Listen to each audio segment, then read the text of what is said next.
Winspace Hypers. Don't believe the hype.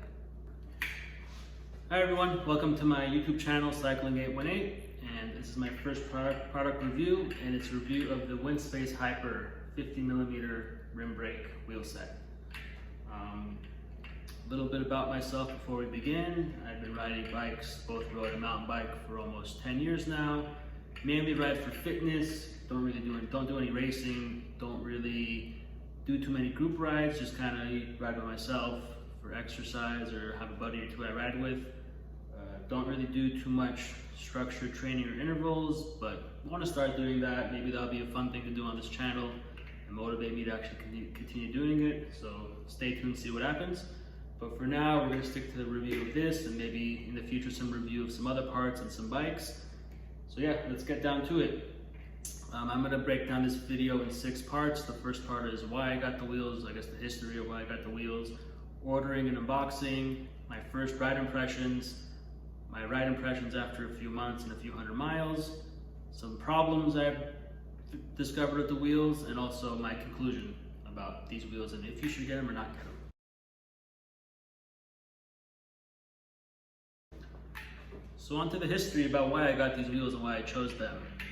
Before I got these wheels, I had a pair of Zip 404 Firecrests from I believe 2013 or 14 on my BMC time machine. I'll put up a picture right now so you can see what it looked like. I got those wheels, I don't know, 3 years ago or so, and they were awesome. They were fast, they were aero, the bike held speed, and it would rocket.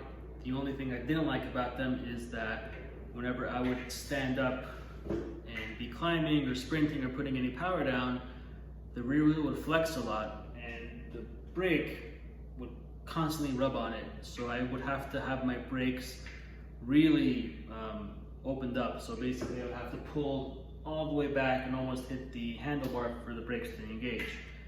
And anytime I stepped any closer, I would get out of the saddle and I would just hear it from the brake hitting the brake track. And I know really it wasn't really affecting the watts, but in my head I was like, ah.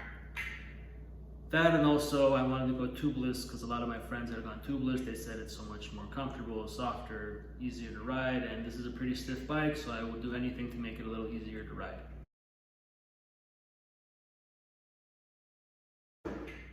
So on to ordering and unboxing. I decided to get these wheels because of all the great reviews I've seen on YouTube from people, and also reading forums and people saying that, you know, they're great, they perform really well, they're lightweight, they're aero, just nothing bad about them at all. So I figured it's not my first carbon wheel set. I have a set of carbon wheels from China on my mountain bike, which are awesome.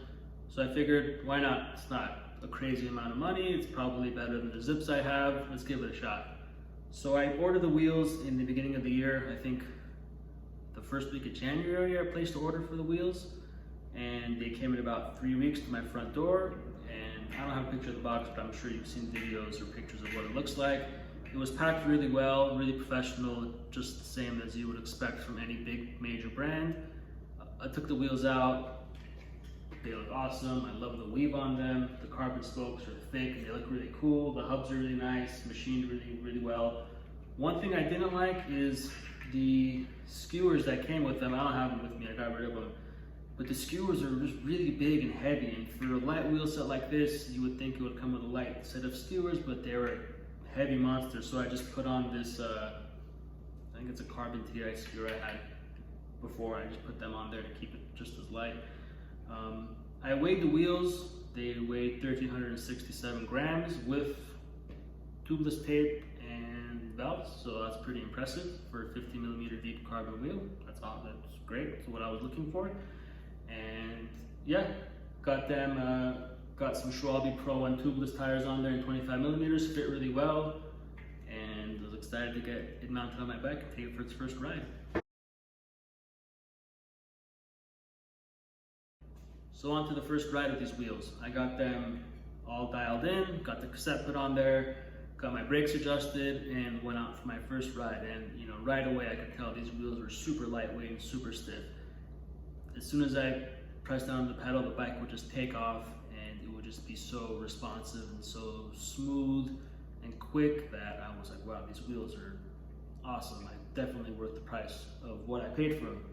The tubeless setup was easy to do, no problems there. Everything felt fine. The only issue, I would say, not really an issue, it's kind of more of a personal preferences, is that the hub is really loud. I'll spin the wheel so you can hear it.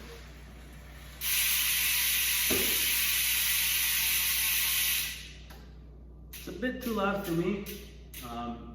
Usually if I'm riding with one of my buddies, I have a hard time talking to him because the wheel is so loud. I have to almost kind of pedal to keep it a little bit more quiet. But some people like it, some people don't. I don't mind it. I think I might just put in some more. I think I might just put some more grease in the freak up to try to quiet it down. But having said that, it is a pretty cool sound. It's like a metal on metal sound, so it's not a wimpy sound. It's pretty, sounds nice.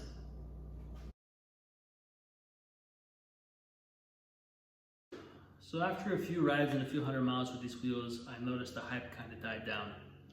I couldn't help but notice that any speeds over 17 miles per hour, these wheels were just simply not as fast as the Zip 404s I had before.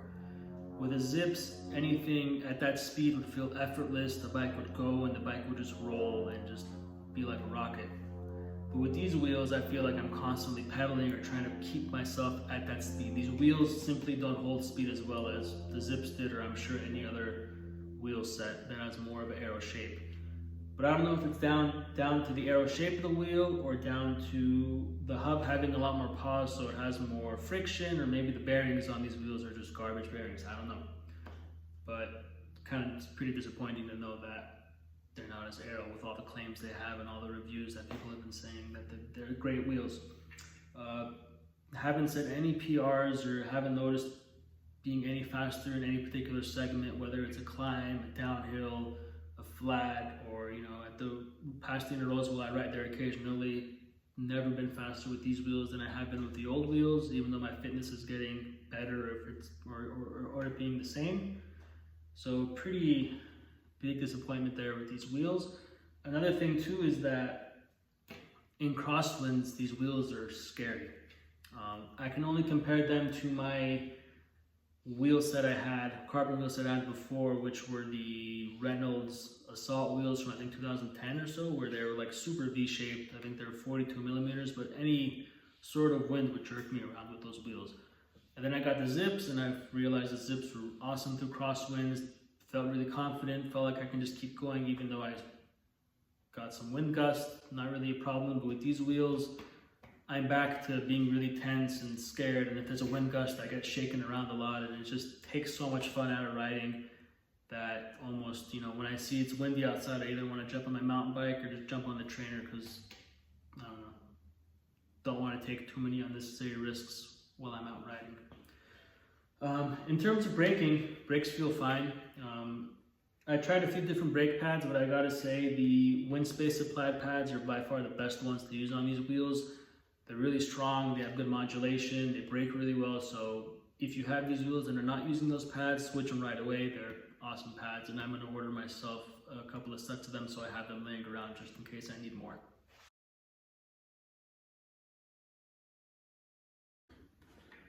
So on to the problems and issues I have with these Hypers. So the first one, like I said earlier, is that the wheels are just not as arrow or not as fast as what I used to have. I would say if you're looking for a wheel set that is as arrow as possible, don't get these guys.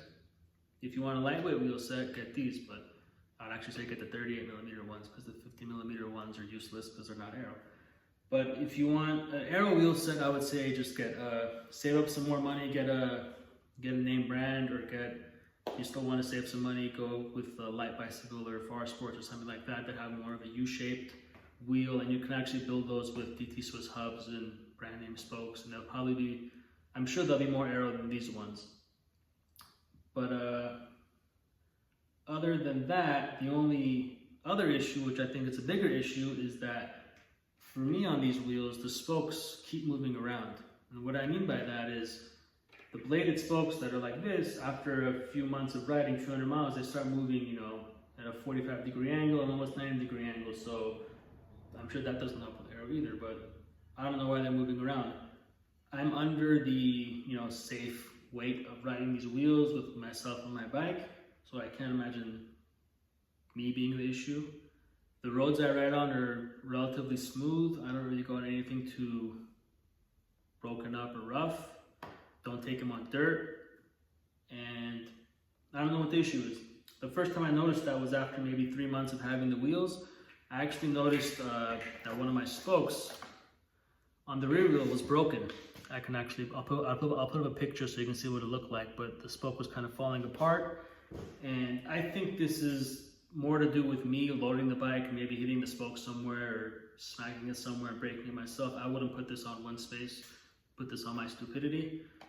But when I was looking at that spoke and I was like, oh man, I wonder if any other spokes are like that, I noticed that 2 other spokes in the back wheel were turned, and on the front wheel there's 3 spokes that were also turned. So I took it to my buddy's shop, he fixed them, but he said it was a pain in the butt because he had to take the tire off, take the sealant out, take the rim tape off, fix everything and put everything back together, so it cost a lot more than it should cost to get them fixed. But he fixed them, everything looked fine, kept riding them. And about a month or so ago, I noticed that the front wheel, again, had spokes that moved around 90 degrees, 45 degrees, whatever you want to call it, but they weren't straight anymore.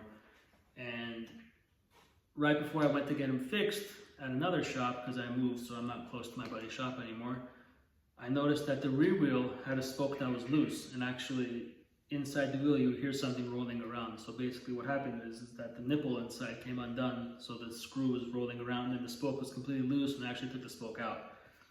So I took the wheels to the shop that's local to me now, asked them to fix the issue, put the spoke back in on the rear wheel, and I actually contacted Winspace and asked them what the correct tension is for the wheels and what tools they use and all that stuff, because I'm getting them rebuilt. I told them the issue I'm having. They said that get them rebuilt to our specs, let us know what happened. So I gave that information to the bike shop. They were very thankful for that. They rebuilt the wheels in a few days and I got them back, and I've gone on 1 ride since then. Again, they feel fine. Time will tell if the spokes move around again or not, but I will make a follow-up video in about a month or 2 to let you know what's going on. But that is a pretty annoying issue to have, that you have these plated spokes but they start moving around, and are they going to move around to the point where the spoke's going to pop out again? I don't know. Maybe my wheel is defective. I don't know, but we'll see in a few months what happens.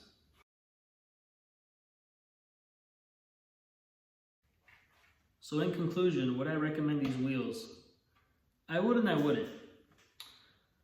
I would recommend these wheels if you have an entry-level bike, you're new to, let's say you're new to riding, you have an entry-level bike, let's say, $1,000, $2,000, it comes with some, heavier, not so aero aluminum wheels. I would say these wheels would make the bike feel 1,000 times better, faster, stiffer, more responsive, a bit more aero, not too much more aero. And it will just make your riding experience a lot better. But I would recommend getting the 38mm ones, not the 50mm ones, because as I said, these things are scary in crosswinds, and I don't think there's much aero benefit to these wheels compared to a nicer set of wheels you can get, or another set of Chinese wheels that you can get from, let's say, Light Bicycle or Far Sports, that you can put a DT Swiss hub on there, or any type of hub you want with spokes, but it just probably has more of an aero shape. Yeah, it's probably a bit heavier, but I think overall it'll be a better wheel. So, if you have that kind of an entry-level bike and you want to take the next step, these could be a good option, but again, get the 38mm ones. I wouldn't recommend these wheels if you already have a good set of carbon wheels and you're looking to upgrade to a lighter wheel set or more aero wheel set. Yeah, these things are lighter, but they're not as aero as anything else you can probably find on the market. Anything that's modern and has more of a U-shaped aero shape to it, let's say a Zip, an ND, a Vision wheel, a Mavic wheel possibly, or even building a set of wheels from, like I said, Light Bicycle or Far Sports or one of those other big Chinese manufacturers. Wouldn't recommend these at all. They're just simply not as aero, not as fast, scary in crosswinds, and although it's their own hub, they're fine now. Who knows if they're going to be fine in a few years, or, let's say I do break another spoke or go through another spoke, I'm going to have to wait probably a month or so to get a replacement part, so it's going to be not fun waiting around. If it was up to me, I wouldn't get these wheels again. I would get something brand name or get something from a different Chinese manufacturer that has the option to build with, let's say, DT hubs or something else. So yeah, that's my conclusion on these wheels. So thank you for watching my first product review on Cycling 818. Please give a thumbs up or subscribe if you found it helpful. Leave any comments if you have any questions or you agree or disagree with me on these wheels.